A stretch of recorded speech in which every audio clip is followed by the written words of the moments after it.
Hello students, welcome on my YouTube channel Arshdeep Biles Classes. Hope you people are doing well and getting the benefits from my uploaded videos. Students, ਅੱਜ ਆਪਾਂ discuss ਕਰਾਂਗੇ fake examples ਨੂੰ ਤੇ real examples ਨੂੰ। ਸੋ ਅੱਜ ਦਾ topic ਆਪਣਾ ਇਹਨਾਂ ਦੋਵਾਂ ਐਗਜ਼ਾਮਪਲਸ ਦੇ ਲਈ ਹੈ। ਸੋ ਮੋਸਟ ਆਫ ਸਟੂਡੈਂਟਸ ਨੂੰ ਦਿੱਕਤ ਆਉਂਦੀ ਹੈ ਮਤਲਬ ਐਗਜ਼ਾਮਪਲਸ ਦੇਣ ਦੇ ਵਿੱਚ, ਸਪੈਸ਼ਲੀ ਐਸੇ ਰਾਈਟਿੰਗ ਜਿਹੜਾ ਆਪਾਂ ਟਾਸਕ 2 ਕਰਦੇ ਹਾਂ, ਚਾਹੇ ਉਹ ਐਕੈਡੈਮਿਕਸ ਹੈ ਚਾਹੇ ਉਹ ਜਰਨਲ ਹੈ। ਸੋ ਇਹ 'ਚ ਲਿਟਲ ਡਿਫਰੈਂਸ ਹੈ ਕਿ ਜਦੋਂ ਆਪਾਂ ਐਗਜ਼ਾਮਪਲਸ ਦਿੰਦੇ ਹਾਂ ਮਤਲਬ ਕਿ ਐਕੈਡੈਮਿਕ ਦੇ ਵਿੱਚ, ਤਾਂ ਉਦੋਂ ਕੁਛ ਇੱਦਾਂ ਦੀਆਂ ਐਗਜ਼ਾਮਪਲਸ ਦਿੰਦੇ ਹਾਂ ਜਿਵੇਂ ਕਿ survey conducted by the university of, ਜਾਂ survey conducted by the Times of India newspaper or something like that. ਤੇ ਇਹਦੇ ਵਿੱਚ ਕਾਫੀ ਆਪਾਂ ਨੂੰ ਪ੍ਰੋਬਲਮਸ ਆਉਂਦੀਆਂ ਨੇ, ਮਤਲਬ ਕਿ ਇੱਕ ਆਪਾਂ ਕ੍ਰੈਮਿੰਗ ਕਹਿ ਸਕਦੇ ਹਾਂ ਕਿ ਆਪਾਂ ਨੂੰ ਉਹ ਚੀਜ਼ ਨੂੰ ਰਟੀਫਿਕੇਸ਼ਨ ਦੇ ਤੌਰ ਤੇ ਜੋ ਵੀ ਆਪਾਂ ਉਸ ਚੀਜ਼ ਨੂੰ ਮਾਈਂਡ ਦੇ ਵਿੱਚ ਸੈੱਟ ਕਰਦੇ ਹਾਂ ਤੇ ਦੈਨ ਆਪਾਂ ਉਹਨੂੰ ਕਾਪੀ ਪੇਸਟ ਕਰਦੇ ਹਾਂ ਆਪਣੇ ਐਸੇ ਦੇ ਵਿੱਚ। ਸੋ ਇਹ ਬਹੁਤ ਗਲਤ ਚੀਜ਼ ਹੈ ਸਟੂਡੈਂਟਸ। ਸੋ ਇਹਦੇ ਨਾਲ ਕੀ ਆਪਣਾ ਜਿਹੜਾ ਹੈਗਾ ਬੈਂਡ ਸਕੋਰ ਵਧਣ ਦੀ ਬਜਾਏ ਉਹ ਡਾਊਨਫਾਲ ਆ ਸਕਦਾ ਹੈ। ਐਂਡ ਸੋ ਆਪਾਂ ਇਸ ਚੀਜ਼ ਤੋਂ ਕਿਵੇਂ ਬਚ ਸਕਦੇ ਹਾਂ ਤੇ ਕਿਹੜੀਆਂ ਐਗਜ਼ਾਮਪਲਸ ਆਪਾਂ ਕਿਸ ਤਰੀਕੇ ਨਾਲ ਦੇ ਸਕਦੇ ਹਾਂ, ਤਾਂ ਉਹ ਤੁਸੀਂ ਮੇਰੀ ਅੱਜ ਦੀ ਇਸ ਵੀਡੀਓ 'ਚ ਸਮਝੋਗੇ। ਸੋ ਅੱਜ ਆਪਾਂ ਇੱਕ ਪੈਰਾਗ੍ਰਾਫ ਲਿਖਾਂਗੇ ਟੈਕਨੋਲੋਜੀ ਤੇ, ਜੋ ਕਿ ਟੈਕਨੋਲੋਜੀ ਦੇ ਬੈਨੀਫਿਟਸ ਹੋਣਗੇ। ਸੋ ਉਹਨਾਂ ਦੇ ਵਿੱਚ ਆਪਾਂ ਐਗਜ਼ਾਮਪਲਸ ਨੂੰ ਫਿੱਟ ਕਰਾਂਗੇ, ਤਾਂ ਉਹਦੇ 'ਚ ਡਿਫਰੈਂਸ ਦੇਖਾਂਗੇ ਕਿ ਰੀਅਲ ਐਗਜ਼ਾਮਪਲ ਕੀ ਹੁੰਦੀਆਂ ਨੇ ਤੇ ਫੇਕ ਐਗਜ਼ਾਮਪਲਸ ਕੀ ਹੁੰਦੀਆਂ ਨੇ। ਸੋ ਪੈਰਾਗ੍ਰਾਫ ਸਟਾਰਟ ਕਰਦੇ ਹਾਂ ਆਪਾਂ। Let's start. Technology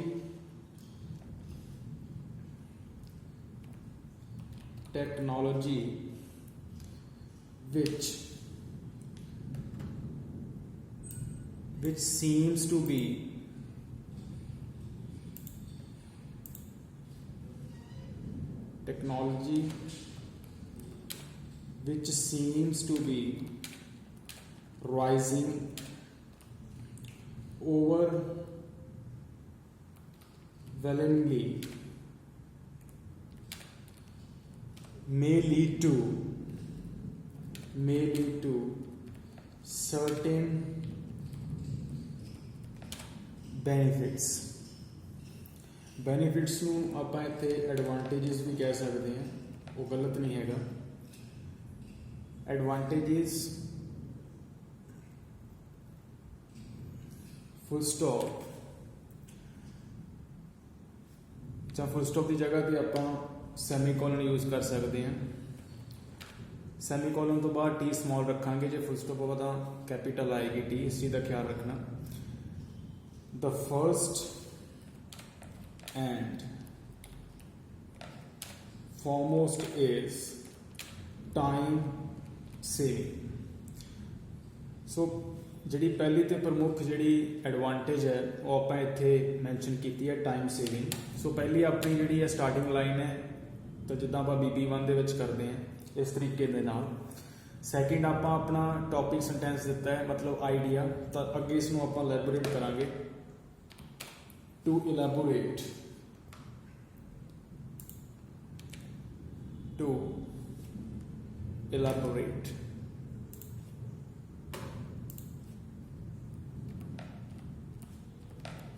elaborate people who perform domestic works are likely to finish। ਇੱਥੇ likely to ਨਾਲ ਆਪਾਂ verb ਦੀ ਫਸਟ ਫਾਰਮ ਯੂਜ਼ ਕੀਤੀ ਹੈ, to finish their works in less time than ever expected।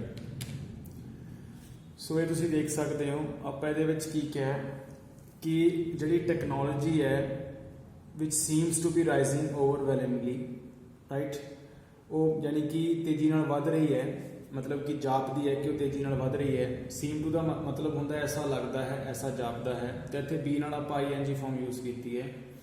ਤਾਂ ਜਿਹੜੀ ਰਾਈਜ਼ਿੰਗ ਜਿਹੜਾ ਇੱਥੇ ਵਰਡ ਹੈ ਇਹ ਮੇਨ ਵਰਬ ਹੈ, ਐਕਸ਼ਨ ਵਰਬ ਹੈ, ਤਾਂ ਨਾਲ ਜਿਹੜਾ ਓਵਰਵੈਲਮਿੰਗਲੀ ਹੈ ਇਹ ਐਡਵਰਬ ਯੂਜ਼ ਹੋ ਰਿਹਾ, ਕਿਉਂਕਿ ਐਡਵਰਬਸ ਦਾ ਜਿਹੜਾ ਕੰਮ ਹੁੰਦਾ ਉਹ ਮੇਨ ਵਰਬ ਨੂੰ ਪੋਲਿਸ਼ ਕਰਨਾ ਹੀ ਹੁੰਦਾ। ਤਾਂ ਗ੍ਰਾਮੈਟੀਕਲ ਭਾਸ਼ਾ ਦੇ ਵਿੱਚ ਆਪਾਂ ਰਾਈਜ਼ਿੰਗ ਨੂੰ ਜਿਹੜਾ ਹੈਗਾ ਮੇਨ ਵਰਬ ਕਹਿੰਦੇ ਆ, ਤਾਂ ਇਸ ਨੂੰ ਆਪਾਂ ਜਿਹੜੀ ਹੈਗੀ ਹੈ ਲੈਕਸੀਕਲ ਵਰਬ ਵੀ ਕਹਿ ਸਕਦੇ ਹਾਂ, ਪ੍ਰਿੰਸੀਪਲ ਵਰਬ ਵੀ ਕਹਿ ਸਕਦੇ ਹਾਂ। ਤਾਂ ਅੱਗੇ ਇਨਫੋਰਮੇਸ਼ਨ ਦਿੱਤੀ ਹੈ ਮੇ ਲੀਡ ਟੂ ਸਰਟਨ ਬੈਨੀਫਿਟ, ਸ਼ਾਇਦ ਕਿਹਨੂੰ ਲੀਡ ਕਰਦੀ ਹੈ, ਸਰਟਨ ਬੈਨੀਫਿਟਸ ਨੂੰ, ਕੁਝ ਖਾਸ ਫਾਇਦਿਆਂ ਨੂੰ। ਤਾਂ ਇੱਥੇ ਜਿਹੜਾ ਆਪਾਂ ਵਿੱਚ ਤੋਂ ਪਹਿਲਾਂ ਕੌਮਾ ਲਾਇਆ ਜਾਂ ਓਵਰਵੈਲਮਿੰਗਲੀ ਤੋਂ ਬਾਅਦ ਕੌਮਾ ਯੂਜ਼ ਕੀਤਾ ਹੈ, ਇਹ ਇੱਕ ਐਡਜੈਕਟਿਵ ਕਲੌਜ਼ ਹੈ। ਤੁਸੀਂ ਅਲੱਗ ਤੋਂ ਮੇਰੀ ਇੱਕ ਵੀਡੀਓ ਦੇਖ ਸਕਦੇ ਹੋ YouTube ਚੈਨਲ ਤੇ, ਉਹ ਇਹਨਾਂ ਕਲੌਜ਼ਸ ਬਾਰੇ ਹੈ, ਕਿੱਥੇ ਪੰਚੁਏਸ਼ਨ ਯੂਜ਼ ਹੋਣਾ ਸਹੀ ਹੈ ਤੇ ਕਿੱਥੇ ਗਲਤ ਹੈ। ਉਸ ਤੋਂ ਬਾਅਦ ਆਪਾਂ ਕਿਹਾ the first and foremost is time saving. ਜ਼ਾਹਿਰ ਜੀ ਗੱਲ ਹੈ ਕਿ ਆਪਾਂ ਐਡਵਾਂਟੇਜਸ ਦੀ ਗੱਲ ਪਿੱਛੇ ਕੀਤੀ ਹੈ, ਤਾਂ ਉਹਦੇ ਰਿਲੇਟਿਵ ਹੀ ਅੱਗੇ ਮਤਲਬ ਆਪਾਂ ਅੱਗੇ ਟਾਈਮ ਸੇਵਿੰਗ ਨੂੰ ਮੈਂਸ਼ਨ ਕੀਤਾ ਹੈ, ਜੋ ਕਿ ਆਪਣਾ ਟੌਪਿਕ ਸੈਂਟੈਂਸ ਹੈ। ਅੱਗੇ ਆਪਾਂ ਇਸ ਨੂੰ ਇਲੈਬੋਰੇਟ ਕਰਾਂਗੇ। ਟੂ ਇਲੈਬੋਰੇਟ ਪੀਪਲ, ਅਗੇਨ ਆਪਾਂ ਐਡਜੈਕਟਿਵ ਕਲੌਜ਼ ਬਣਾ ਰਹੇ ਹਾਂ। People who perform domestic works, ਮਤਲਬ ਕੀ ਹੈ ਜਿਹੜੇ ਲੋਕ ਨੇ ਉਹ ਜਿਹੜੇ ਲੋਕ ਪਰਫਾਰਮ ਕਰਦੇ ਆ domestic works are likely to finish, ਸੰਭਾਵਨਾ ਹੈ ਕਿ ਉਹ ਆਪਣਾ ਕੰਮ ਫਿਨਿਸ਼ ਕਰਦੇ ਆ ਘੱਟ ਸਮੇਂ ਦੇ ਵਿੱਚ, ਜਿਹੜਾ ਕਦੇ ਐਕਸਪੈਕਟ ਨਹੀਂ ਹੋਇਆ, ਜਿਸ ਦੀ ਕਦੇ ਉਮੀਦ ਨਹੀਂ ਹੋਈ। ਤਾਂ ਇੱਥੇ ਥੋੜੀ ਜਿਹੀ ਆਪਾਂ ਜਿਹੜੀ ਰਿਫਲੈਕਸ਼ਨ ਹੈ ਉਹ ਪਾਸਟ ਦੀ ਦਿੱਤੀ ਹੈ, ਦੈਨ ਐਵਰ ਐਕਸਪੈਕਟਡ। ਤਾਂ ਇਸ ਤੋਂ ਰਿਲੇਟਡ ਆਪਾਂ ਅੱਗੇ ਜਿਹੜਾ ਆਪਣਾ ਮੇਨ ਅੱਜ ਟਾਰਗੇਟ ਹੈਗਾ ਕਿ how to avoid fake example and give the real example. ਤਾਂ ਅੱਜ ਆਪਾਂ ਇੱਥੇ ਮਤਲਬ ਕੀ ਹੈ, ਸਭ ਤੋਂ ਪਹਿਲਾਂ ਫੇਕ ਐਗਜ਼ਾਮਪਲ ਲੈ ਕੇ ਆਵਾਂਗੇ। ਤਾਂ ਉਹ ਇੱਦਾਂ ਹੋਏਗੀ, ਤੁਸੀਂ ਦੇਖ ਸਕਦੇ ਹੋ। A survey conducted by the Times of India newspaper in 2019 demonstrates that technology helps to save time in the household works. ਸੋ ਇੱਦਾਂ ਦੀਆਂ ਐਗਜ਼ਾਮਪਲਸ ਜਿਹੜੀਆਂ ਕਿ ਯੂਜ਼ਲੈਸ ਨੇ ਰਾਈਟਿੰਗ ਦੇ ਵਿੱਚ, ਤਾਂ ਬਹੁਤ ਸਾਰੇ ਬੱਚੇ ਇਹ ਚੀਜ਼ਾਂ ਨੂੰ ਅਡੋਪਟ ਕਰਦੇ ਆ ਤੇ ਕਾਪੀ ਪੇਸਟ ਕਰਦੇ ਆ। ਜਸਟ ਟੀਚਰਸ ਇਹ ਕਹਿੰਦੇ ਆ ਕਿ ਤੁਸੀਂ ਆ ਸਰਵੇ ਵਗੈਰਾ ਸਾਰਾ ਕੁਝ ਐਜ਼ ਇਟ ਰੱਖੋ, ਦੈਨ ਤੁਸੀਂ ਕੀ ਹੈ ਟੈਕਨੋਲੋਜੀ ਤੋਂ ਲੈ ਕੇ ਅਗਲੀ ਲਾਈਨ ਚੇਂਜ ਕਰ ਸਕਦੇ ਹੋ। ਸੋ ਇਹ ਕਾਪੀ ਪੇਸਟ ਹੈ। ਸੋ ਐਗਜ਼ਾਮੀਨਰ ਨੂੰ ਆਪਾਂ ਬੇਵਕੂਫ ਨਹੀਂ ਬਣਾ ਸਕਦੇ। ਸੋ ਇੱਥੇ ਸਟੂਡੈਂਟ ਨੂੰ ਟੀਚਰਸ ਜ਼ਰੂਰ ਬੇਵਕੂਫ ਬਣਾਉਂਦੇ ਆ, ਇਹ ਕੋਈ ਵੱਡੀ ਗੱਲ ਨਹੀਂ ਹੈ। ਤਾਂ ਇੱਥੇ ਆਪਾਂ ਹੁਣ ਦੇਖਾਂਗੇ ਕਿ ਇਸ ਐਗਜ਼ਾਮਪਲ ਦੀ ਜਗ੍ਹਾ ਤੇ ਆਪਾਂ ਹੋਰ ਕਿੱਦਾਂ ਯੂਜ਼ ਕਰ ਸਕਦੇ ਹਾਂ। ਤਾਂ ਇਹ ਗਲਤ ਹੈ ਡੀਅਰ, ਇਹ ਮਤਲਬ ਸਹੀ ਨਹੀਂ ਹੈ, ਤਾਂ ਇਹ ਗਲਤ ਹੈ ਐਗਜ਼ਾਮਪਲ। ਤਾਂ ਇਹਦੀ ਜਗ੍ਹਾ ਤੇ ਆਪਾਂ ਕਿਹੜੀ ਐਗਜ਼ਾਮਪਲ ਵਧੀਆ ਦੇ ਸਕਦੇ ਹਾਂ ਉਹ ਤੁਸੀਂ ਦੇਖ ਸਕਦੇ ਹੋ।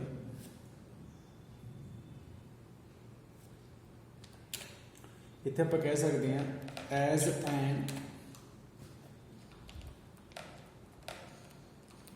ਐਨ ਇਲਸਟ੍ਰੇਸ਼ਨ, ਮਤਲਬ ਉਦਾਹਰਨ ਦੇ ਤੌਰ ਤੇ washing machine and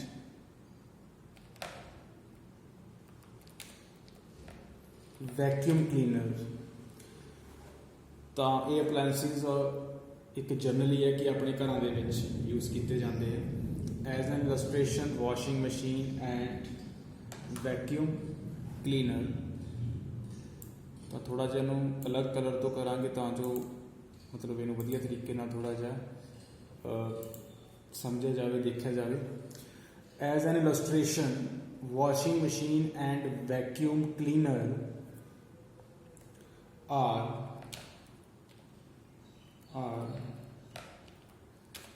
generally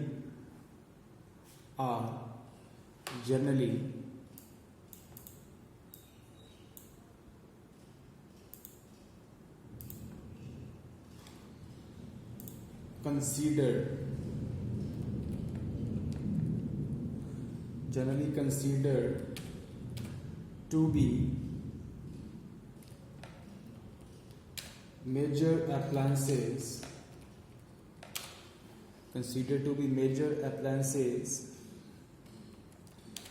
that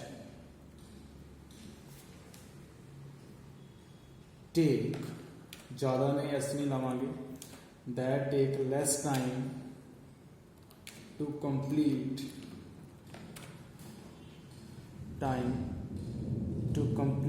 the work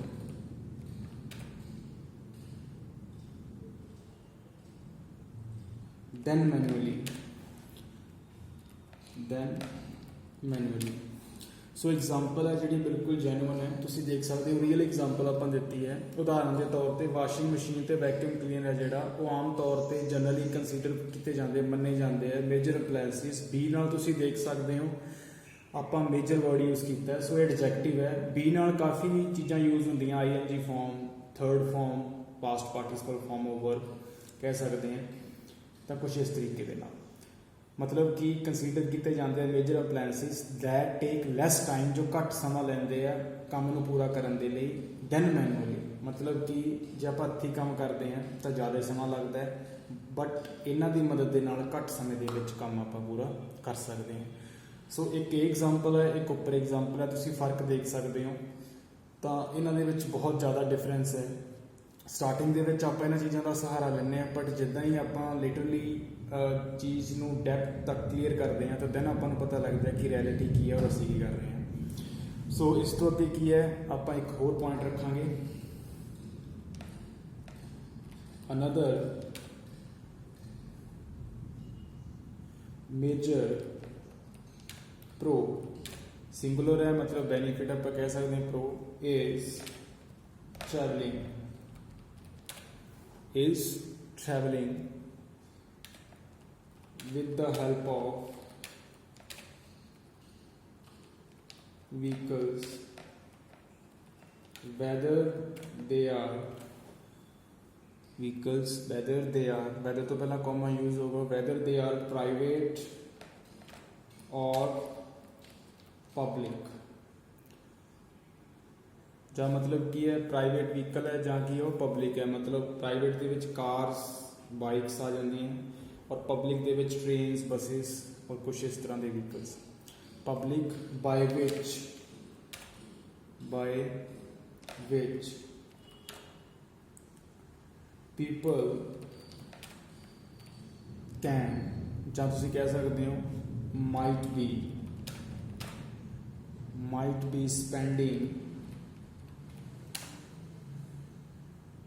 B spending less time. Might ਆਪਾਂ ਪੋਸੀਬਿਲਿਟੀ ਲਈ ਯੂਜ਼ ਕਰਦੇ ਹਾਂ ਤਾਂ ਉਹ ਵੀ ਇੱਕ ਅਲੱਗ ਤੋਂ ਵੀਡੀਓ ਤੁਸੀਂ ਮੇਰੇ ਚੈਨਲ ਤੇ ਦੇਖ ਸਕਦੇ ਹੋ। ਮਾਈਟ ਨੂੰ ਆਪਾਂ ਕਿਸ ਤਰੀਕੇ ਨਾਲ ਯੂਜ਼ ਕਰਦੇ ਹਾਂ।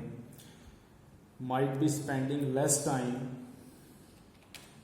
ਇਨ ਟਰਮਸ ਆਫ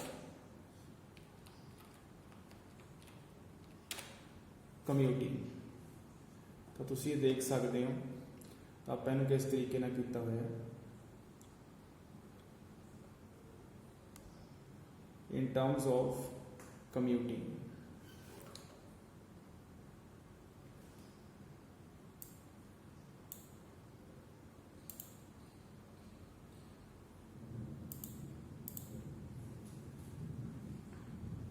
ਤਾਂ ਇਹ ਆਪਣੀ ਐਲੈਬੋਰੇਸ਼ਨ ਹੈ।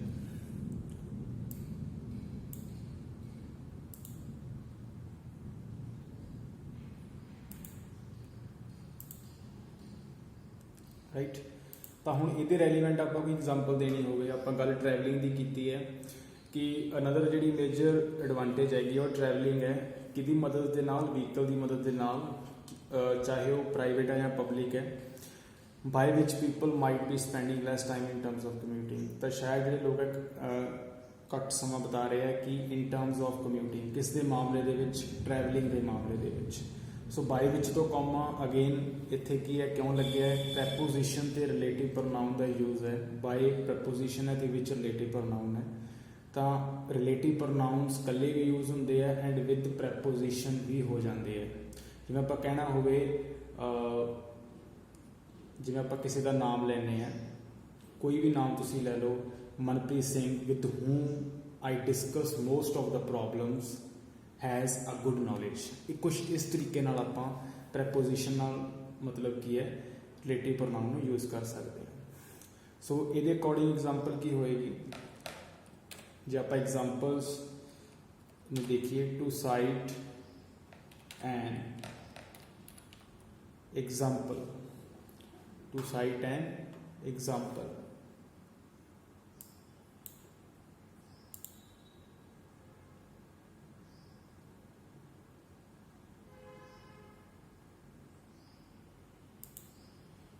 ਸੋ ਇੱਥੇ ਆਪਾਂ ਐਗਜ਼ਾਮਪਲ ਸੇਮ ਕੀ ਹੈ, ਰੀਅਲ ਹੀ ਦੇਵਾਂਗੇ, ਫੇਕ ਨਹੀਂ ਦੇਵਾਂਗੇ।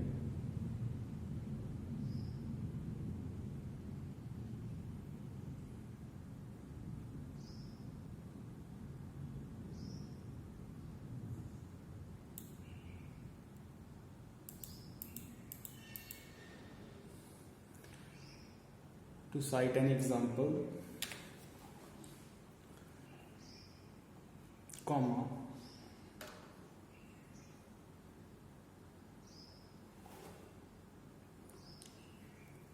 टीचर्स एंड डॉक्टर्स ਦੇ ਰਿਲੇਟਡ ਆਪਾਂ ਇੱਥੇ ਜਿਹੜੀ ਹੈਗੀ ਹੈ ਉਹ ਐਗਜ਼ਾਮਪਲ ਦੇਵਾਂਗੇ।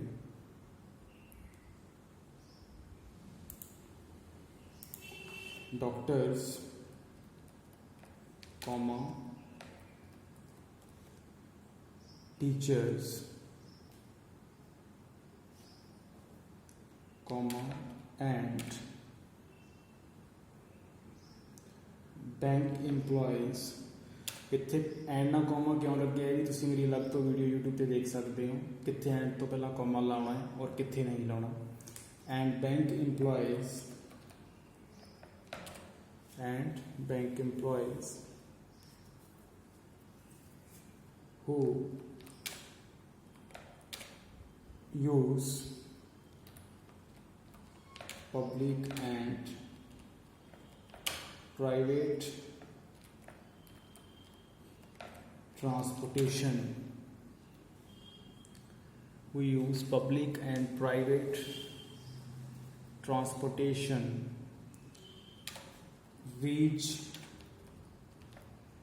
their, अगेन आप एडजेक्टिव क्लॉज मतलब की है बना रहे हैं इतने, मतलब रीच देयर डेस्टिनेशंस एक किधर मतलब कि रिलेटेड दस रहे हैं, डॉक्टर्स टीचर्स से बैंक एम्प्लॉयज़ रिलेटेड मतलब एडिशनल इन्फॉर्मेशन दे रहे हैं, right. Bank employees who use public and private transportation reach their destinations at the proper time. So तुसी देख सकते हो इस एग्जाम्पल ਦੇ ਵਿੱਚ ਕੀ ਫਰਕ ਹੈ। ਐਂਡ ਜੇ ਤੁਸੀਂ ਅਗੇਨ एग्जाम्पल ਜਿਹੜੀ ਹੈਗੀ ਹੈ ਜਿੱਦਾਂ ਕਿ ਆਪਾਂ ਪਹਿਲਾਂ ਫੇਕ एग्जाम्पल ਬਾਰੇ ਗੱਲ ਕੀਤੀ ਸੀ, ਜੇ ਤੁਸੀਂ ਉਸ एग्जाम्पल ਦੀ ਤਰ੍ਹਾਂ ਇੱਥੇ ਤੁਸੀਂ एग्जाम्पल ਬਣਾਉਣਾ ਚਾਹੁੰਦੇ ਹੋ ਤਾਂ ਗਲਤ ਨਹੀਂ ਹੋਏਗਾ। ਬਟ ਕੀ ਹੈ ਉਹਦੇ ਵਿੱਚ ਜਿਹੜੀ ਮਾਰਕਸ ਦੀ ਜਿਹੜੀ ਬੈਂਡਸ ਦੀ ਜਿਹੜੀ ਦਿੱਕਤ ਆ ਸਕਦੀ ਹੈ ਤੁਹਾਨੂੰ, ਤਾਂ ਜੋ ਕਿ ਬਹੁਤ ਵੱਡੀ ਸਮੱਸਿਆ ਹੈ। ਸੋ ਇਸ ਤਰੀਕੇ ਨਾਲ ਤੁਸੀਂ मतलब ਕੀ ਹੈ ਐਗਜ਼ਾਮਪਲਸ ਬਣਾ ਕੇ ਆਪਣੇ ਟਾਸਕ ਨੂੰ ਹੋਰ ਇੰਪ੍ਰੈਸਿਵ ਕਰ ਸਕਦੇ ਹੋ। ਸਟਾਰਟਿੰਗ ਦੇ ਵਿੱਚ ਜ਼ਰੂਰ ਡਿਫਿਕਲਟ ਲੱਗਦਾ ਹੈ, ਬਟ ਲੇਟਰ ਔਨ ਜਦੋਂ ਤੁਸੀਂ ਕੋਈ ਚੀਜ਼ ਨੂੰ ਕਰਦੇ ਹੋ ਤਾਂ then you are able to make that thing, ਹੈ ਨਾ। ਤਾਂ ਸੋ ਅੱਜ ਦੀ ਆਪਣੀ ਵੀਡੀਓ ਸਿਰਫ ਐਗਜ਼ਾਮਪਲਸ ਦੇ related C. So I hope so ਤੁਹਾਨੂੰ ਬਹੁਤ ਅੱਛੇ ਤਰੀਕੇ ਨਾਲ ਸਮਝ ਆਇਆ ਹੋਵੇਗਾ। Thank you.